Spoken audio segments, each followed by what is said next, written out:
welcome back to the Student Study Guide. On this week's episode's podcast, we are going to be talking about procrastination and how to overcome it. Now, I have my fair shared experience with procrastination. Honestly, if you could ask my teachers and my boyfriend, I would say at this point I am kind of an expert when it comes to procrastination, not whenever it comes to finding ways to stop it. However, I do know ways. I do have outside sources such as counselors and teachers and other students that we all kind of work together, and we find ways to best motivate us. And one of those things we do is we talk about how we could overcome procrastination. So the question is, what is procrastination? Well, procrastination is when we're avoiding something we have to do for no real reason. Now, let me explain that. You can put stuff off. You can do that without it being considered procrastination. In fact, as humans, as students, as anyone who has to has to prioritize certain tasks, you have to be willing to kind of let some task go undone while you focus on others. It's called time management. Now, that's not what I'm talking about. You can be like, well, this assignment's more important than that, so I'm going to put that off. That's fine. That's not procrastination. Procrastination is whenever you are actively choosing not to do something. Avoidance. And another big thing is that it brings negative consequences. So, bad grades, even if you don't get bad grades, rushing to get assignments done, not putting forth your best work, just so many problems that procrastination could lead. Now, if procrastination is so negative, so bad, and we're told all the time, don't procrastinate, well, why do we still do it? Well, procrastination, not at any point do I want you to feel like procrastination is because you're lazy. It is not. There are so many studies showing that procrastination is a mental thing. It has nothing to do with your motivation, your stride. Like, you are not a lazy person because you are procrastinating. That's a misconception that gets thrown around a lot. What it is, interesting enough, is a threat response. Now let me explain. So when your brain is responding to incoming threats, such as a deadline, it will release hormones, including adrenaline, and kick off your fear response. This fear response sends you into a panic. It messes up your long-term emotions and regulations. I'm sorry, I messed up. I'm reading my notes in front of me because I procrastinated on this episode. Whenever your brain releases these hormones, your brain gets overloaded with adrenaline. That sends you in a panic.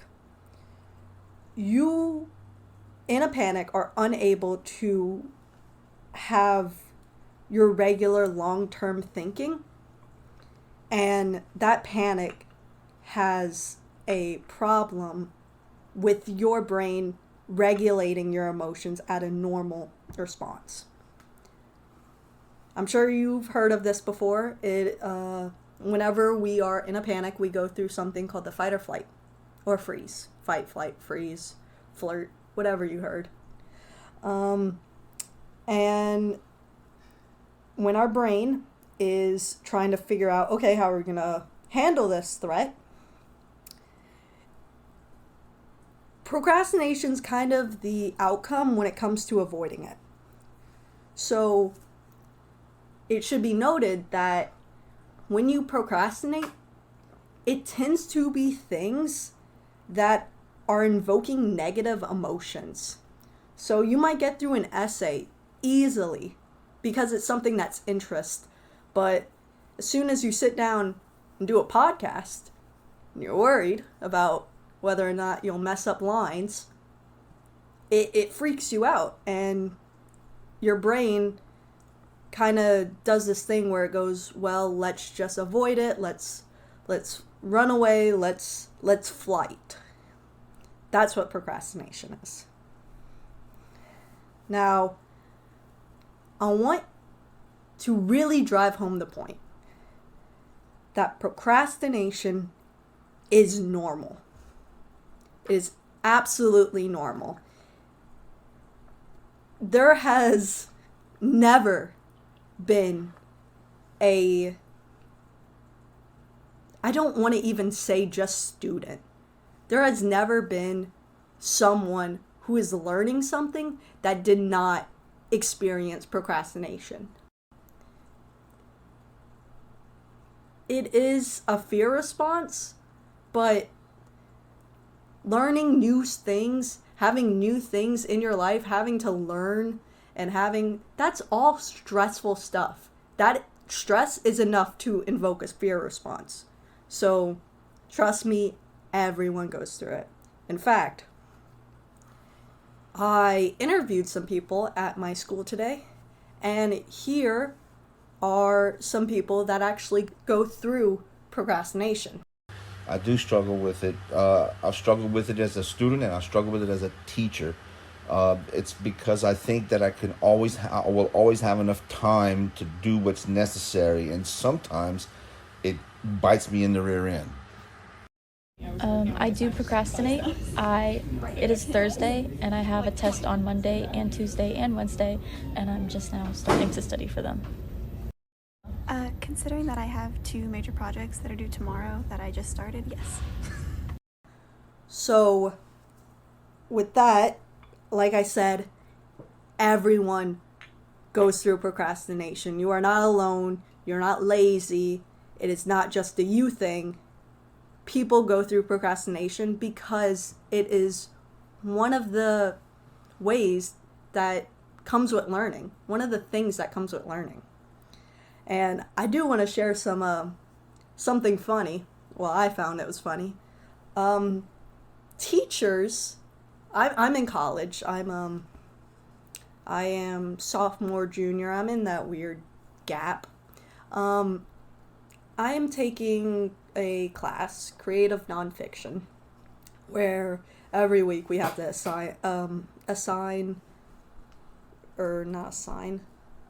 we have to do 1,000 words every week, an essay. And the teacher is so forgiving. He will allow us to take as much time as we need because he knows that how difficult it is, not even to start, just to write, not even writing, the idea of starting to write. It can be overwhelming, and on top of having all your other responsibilities, sometimes you prioritize something and then next thing you know, you realize that you should have, I guess, better managed your time, and you start stressing out the assignment. Next thing you know, you're procrastinating that. He has taught so many classes that that's happened. So he doesn't even bother setting a deadline anymore. He says, all right, guys, what are we thinking? Saturday 5, or I can do Sunday. What do y'all want? What best works for you? And in high school, they don't really talk about that. They don't really say, oh yeah, they'll say college is going to be a lot more harder. And in my experience, these people understand. These teachers, the college life understands that you can procrastinate. Now, I can't really speak for careers. I do know that bosses tend to be a lot harsher when deadlines, but we are all human at the end of the day. Sorry for that little rant, but what I was getting at is that my professor, on my first day of class, I went through the syllabus and I saw something called Procrastination Bingo. And I linked it in the section 2 personal stories, and I didn't even know what to expect from this class, but he already knew that a lot of students were going to be faced with procrastination. And that, I don't think I could better explain away that it is so normalized. It is not bad. It is, if anything, it is stressful for the person that's going through it, and it should be no reflection on how you feel about yourself. Now that I've stressed the point that procrastination is not anyone's fault, not your fault especially, let me talk about some strategies for overcoming procrastination. And I linked an article in case the strategies I made didn't work out for you. It's linked underneath the strategies for overcoming procrastination. But I made a little list, and I'm gonna go through each one with you. So the first thing is to set a clear task. What I mean by that is you have to develop a plan on how you want something to go. Because when you are about to do something, when you're about to open that book and study, whenever you're about to do that homework assignment you're working on, before you even do it, your brain is going, well, hold on, am I in the right place? Is this the right time? Like, how do I know that I'll actually be able to sit down and do this? And then on top of that, the minute you face a distraction or a problem, it could break your whole motivation, the whole thing. It could snap, it could go all to waste because like it's not working. What's so important about setting a clear task is that you have a goal you're going to focus on. So let's say, all right, I'm going to read the first chapter of this book. Now, what I wanted to do is, I need to start reading. There is a good goal for me. I want to read the first chapter of this book and then summarize it. That's what I'm going to do. That way, I have a defined end. I have a defined beginning. I know exactly what's going to happen when I open up that textbook. There is no doubt. Nothing that could lead me to go, oh, wait, what's going on? What if I mess up? What am I doing? That is so important. That should be the first thing. Set a clear task. Second thing, eliminate distractions. Now, I can't speak for everyone's, I can't speak for everyone's conditions, everyone's environments. Some of y'all may have kids, some of y'all may have, you may have a sibling, you may have other people in your house, you may be doing this at work. It's hard to change your environment if you don't have the ability. However, the best thing you can do when you are faced with procrastination, you're about to sit down and do it, is you need to eliminate those distractions. That way you don't give yourself an out. I'm talking, put your phone on silent, all right? Make sure your kids are fed. Make sure that your cats are fed. Talk to your parents and say, hey, I'm studying, don't come in the room. You need to be able to not give yourself any out during this because the moment you do, if this task is seriously causing you stress, your brain is going to jump at the first opportunity as a way to get out. Eliminate distractions. Something that I have seen going around the internet that I used a couple of times. Something I like is that there's so many websites out there. I can't name the particular one, but I used a website that would set a timer on, okay, this is what you're supposed to do. It played some nice music, which is great for someone who's ADHD. I'll look at any time I hear a noise. Played some music, and there was also an option that you could connect to people. And these people, like, I don't know about you, but I feel kind of accountable if someone sees me playing on my phone when I said, oh yeah, I'm going to be studying.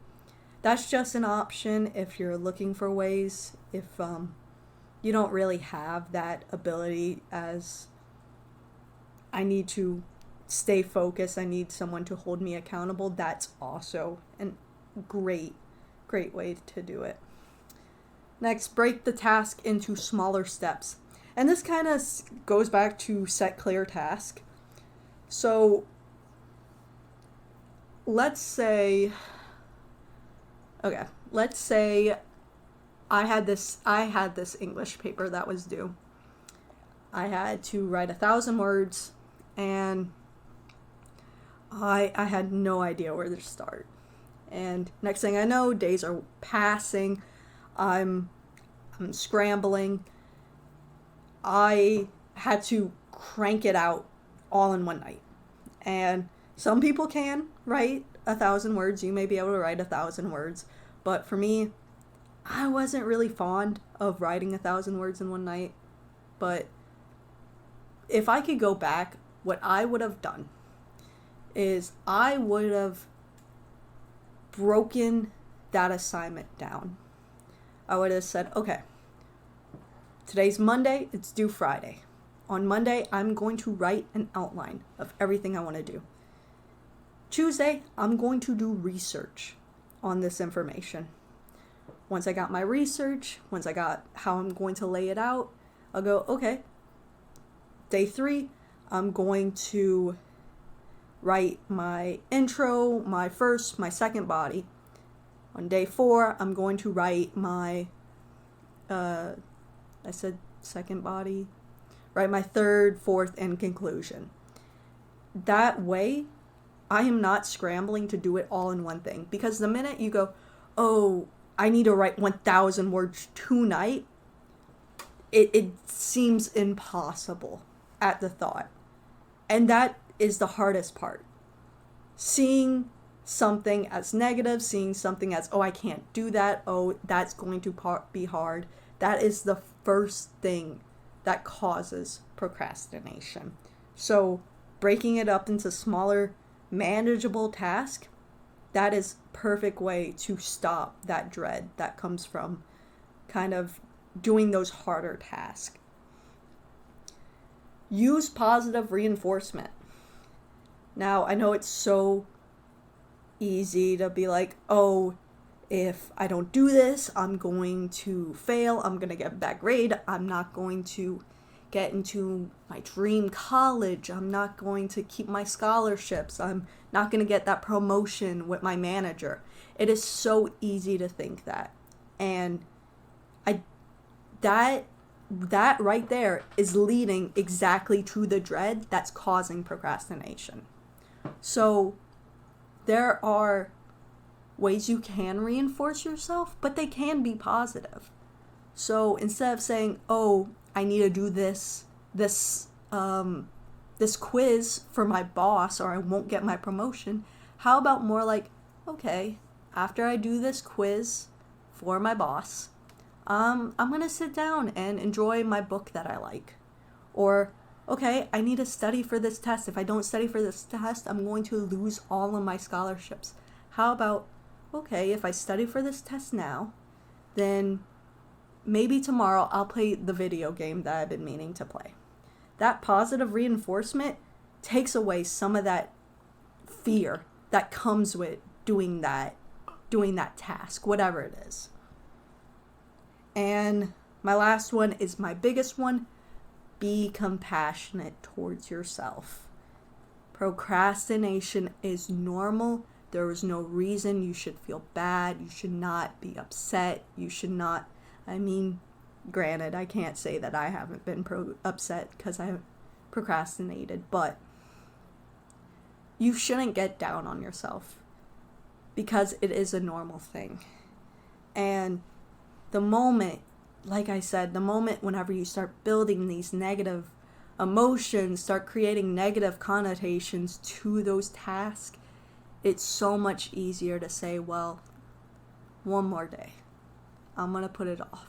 Let me do it tomorrow. Let me worry about it later. Because you are so scared at the idea that it won't be good enough, that it won't be what you want, that you're already doing it. Be compassionate to yourself. Say, I'm human, I'm going to do my best, and that's all I need. That is the most important thing. Well, thank you so much for listening to this podcast. I hope this gave you some idea on how to stop procrastination. And underneath this podcast, I have if you're on my blog, I have a couple of resources that you could go look at. See if anything helped you, and if anything did help you, leave a comment, consider subscribing to me. I love to know that people are enjoying my content. And if you want to follow me on Instagram, it's at the Student Study Guide, and I'll have it linked down below. Thank you so much for listening, and happy studies.